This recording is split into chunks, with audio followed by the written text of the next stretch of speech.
Prime Minister Modi is on the second leg of his U.S. visit. He is now in Washington, where he will hold bilateral talks with President Joe Biden in just a few hours from now. Both leaders will also address members of the press after the talks. New Delhi and Washington are expected to deepen defense ties and technology cooperation. The White House says India has decided to sign the Armistice Accords. The accords bring like-minded countries together on civil space exploration. According to a U.S. official, NASA and ISRO are developing a strategic framework for human spaceflight cooperation this year. This in an effort to send a joint mission to the International Space Station in 2024. India's Hindustan Aeronautics has also signed a landmark deal with GE Aerospace. The Memorandum of Understanding includes potential joint production of GE Aerospace's F414 engines in India. The engines will be co-produced in India to power the Tejas light combat aircraft. Hindustan Aeronautics previously said it plans to use the engine for a second generation of light combat aircraft. Meanwhile, there's an electrifying atmosphere outside the White House. Hundreds of people from the Indian American diaspora are lined up outside the South Lawn to get a glimpse of Indian Prime Minister Narendra Modi.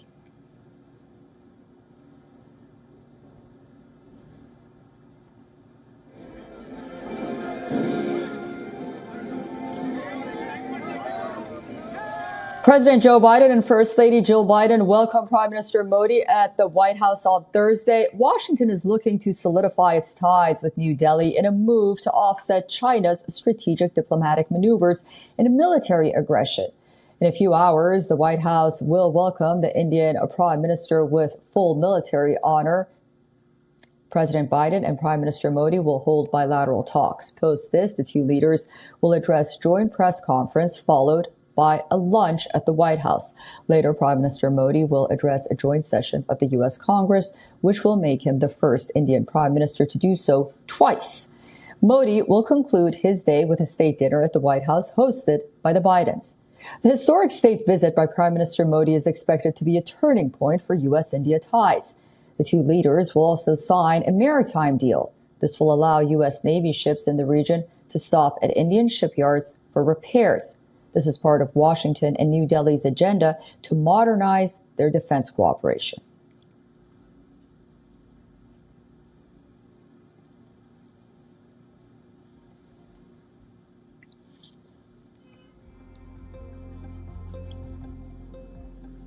Indian Prime Minister Narendra Modi's visit to the United States is encouraging American companies to invest in India, and a flurry of tech companies have already announced setting up manufacturing plants in multiple Indian states.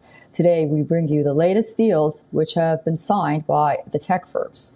First up, we have Amazon Web Services, which is planning to invest $13 billion by 2030 to build its cloud infrastructure. Next is Cisco, which is targeting to invest $1 billion to diversify its global supply chain of network equipment. Walmart is also pushing for major investment in India. The company's CEO met Prime Minister Modi last month and said that the company planned for $10 billion in exports from India by 2027. Apple's contract manufacturer Foxconn is also planning to invest heavily in South India. $500 million has been allotted to Telangana and $968 million to Karnataka. Apart from this, Washington and New Delhi are combining forces to disrupt China's domination in the global semiconductor supply chain market. Micron, a semiconductor manufacturing firm, has decided to invest $825 million in setting up a chip manufacturing plant in the Indian state of Gujarat. This with the aim of creating semiconductor ecosystem in India. Meanwhile, U.S. semiconductor toolmaker Applied Material is said to invest $400 million to strengthen the chip industry in the country. Applied Materials will invest $400 million over 4 years in a new engineering center. The new center is expected to be located near the company's existing facility in Bangalore. The new center is expected to create 500 new advanced engineering jobs.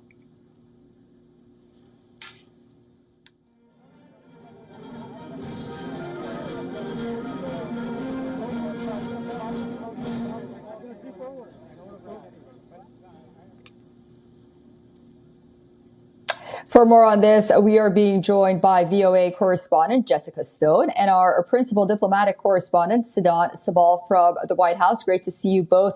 Jessica, I'd like to start with you. This seems like really an extraordinary event with Prime Minister Modi on this state visit to Washington. What can we expect, and what does the United States expect to get out of this?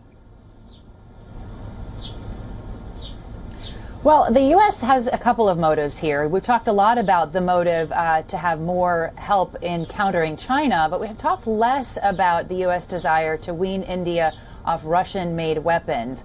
And of course, the U.S. really believes that we are at a unique point in the Ukraine-Russia conflict, where the Russian weapons that have been sold around the world have not proven to be easy to maintain, have not proven to have all the parts necessary to replace the parts. And so they believe that they are at a unique inflection point for India to open its doors to purchase weapons and other defense materials from other countries. And of course, the U.S. would like to be that supplier of choice. So that's why the U.S.-India defense cooperation is really one of the headlines here, less in the Indo-Pacific China context for some, more in terms of being able to sell more weapons, more defense technologies, radars, surveillance systems, drones into the Indian market, because of course, India is a burgeoning democracy with a lot of military needs. It's the largest weapons purchaser around the world, and it needs more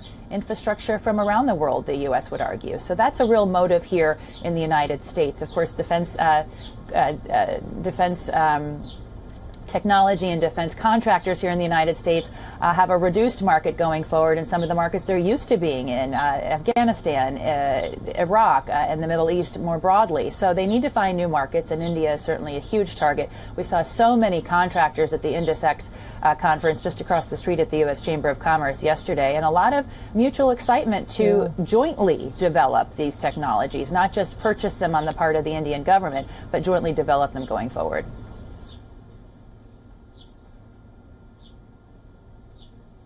Siddhant, I'd like to continue with you. You've been on the ground. Tell us about the mood on the ground. There is a wide variety of activities going on, but then also the Indian American diaspora seem to be at the White House excited to get a glimpse of Prime Minister Modi. Well, yes, the mood on the ground is electrifying. There are a number of Indian American members of the diaspora who have reached at the White House, and of course they are chanting Prime Minister Narendra Modi's name and of course patriotic songs as well. But one thing is interesting is there was a band here, and the band was singing Bollywood numbers like the famous song by Shah Rukh Khan. But essentially this is a moment of celebration of relationship, as we have been talking about. Yes, there are substantive outcomes, but remember, these two countries just in last century weren't best of friends, and just look at it. In just 2 decades, there has been a complete turnaround of bipartisan support for India here in the United States. You talk about the Bush administration, you talk about the Trump administration, very divergent administration, but there is one thing in common: the support for India. And in the last the address by the Indian Prime Minister, he said that the hesitations of history should be dropped.